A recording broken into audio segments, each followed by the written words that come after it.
নমস্কার, শুরু করছি বিশ্ব বার্তা। আমি সুপর্ণা রয়েছি আপনাদের সঙ্গে। ইয়েমেনে হামলা আমেরিকার, মৃত 12।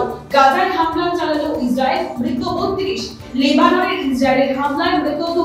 পাল্টা হামলা চালাচ্ছে হাউথি। হিজবুল্লাহ হামাসের একযোগে হামলা ইসরায়েলে। আমেরিকার দর বৃদ্ধি, ঘুরে দাঁড়াচ্ছে চীনের অর্থনীতি। আমেরিকার সঙ্গ ছেড়ে চীন এবার চুক্তি করতে চলেছে ইউরোপের সঙ্গে। বিশ্বের বাজারে মন্দা হবে না বলল চীন।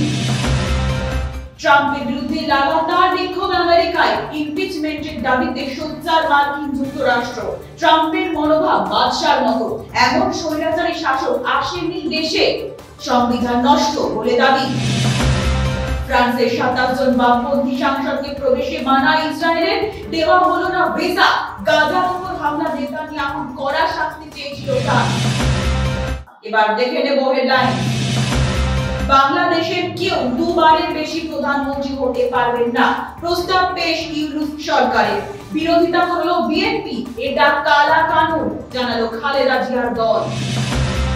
ইস্টার স্যাটারডেতে ইউক্রেনের ওপর হামলা চালালো রাশিয়া।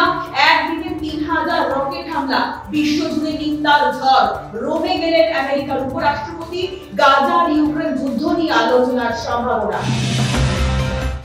আমেরিকার বস্টনে গেলেন রাহুল গান্ধী।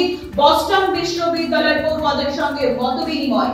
ভারতের ইভিএম হ্যাক হয়, মহারাষ্ট্র নির্বাচনে হ্যাক করেই ক্ষমতায় বিজেপি বললেন কংগ্রেস নেতা। 3 দিনের সফরে রাহুল। একের পর এক আমেরিকার বিমান নামছে ইসরায়েলে, টার্গেট ইরান। আজ সকাল থেকে শুরু তোড়জোড়। পরে শনিবার ফের আমেরিকার সঙ্গে পরমাণু চুক্তি নিয়ে বৈঠক ইরানের।